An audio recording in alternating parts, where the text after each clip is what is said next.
dalka Soomaaliya waxa ku sugan ciidamo ka socda dalalka Uganda, Burundi, Djibouti, Sierra Leone, Kenya iyo Ethiopia kuwaas oo loogu magac daray Amison Ah. Ciidamada Amison ayaa Soomaaliya waxay u joogaan inay ka qayb qaataan xasilinta dalka Soomaaliya iyo waliba sidii dalka ay ugu soo dabaali lahaayeen xasiloonidii iyo kala dambeyntii lagu yaqiinay. ciidamada Amison ee jooga Soomaaliya ayaa waxa ay tiradooda ay ka badan tahay 20,000 oo askari oo u dhameystiran agabkii loogu talagalay ciidamada. qarashaadka ku baxana waxa bixiya UN-ka iyo dalalka midooda Yurub. haddaba askari ka tirsan ciidamada Amison ee ka socda dalka Burundi ayaa waxa uu dib ugu laabtay magaalada Bujumbura ee xarunta wadankaasi Burundi wuxuuna sheegay inaysan dooneynin in al-shabaab la burburiyo isagoo sabab uga dhigay in taasi ay soo afjarayso howlgalka ay u joogaan Soomaaliya oo ay dhaqaalo badan ay ka helaan ciidamada Amison. wariye ka tirsan wargeyska The Star ee ka soo baxa magaalada Nairobi ee wadankaasi Kenya ayaa askarigan kula kulmay magaalada Bujumbura isagoo xusay inuu aad ula yaabay sida askarta Burundi ee ka soo shaqeeyay Soomaaliya ay u doonayaan in mar kale ay dib ugu laabtaan Soomaaliya.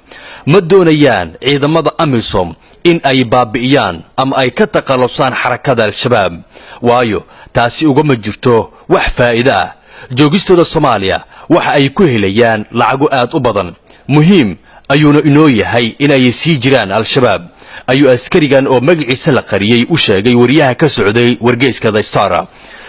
askariga wuxuu intaas ku daray in mushaar ahaan uu qaato $1,200 oo dollarka Mareykanka ah isla markaana uu helo $500 oo dollar oo dheeraad ah.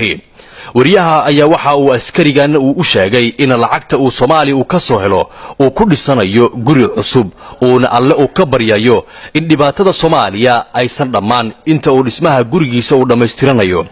ma doonayo in al-shabaab la jabiyo waayo waxaan doonayaa in howlgalka uu sii socdo si aan dhaqaalo u helo ayuu askarigan hadalkiisa ku daray.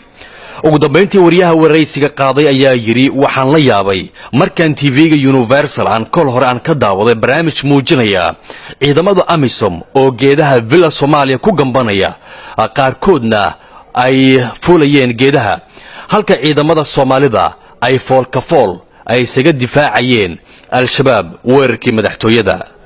Salmaan Jamaal Saciid TV-ga caalamiga Universal magaalada Muqdisho.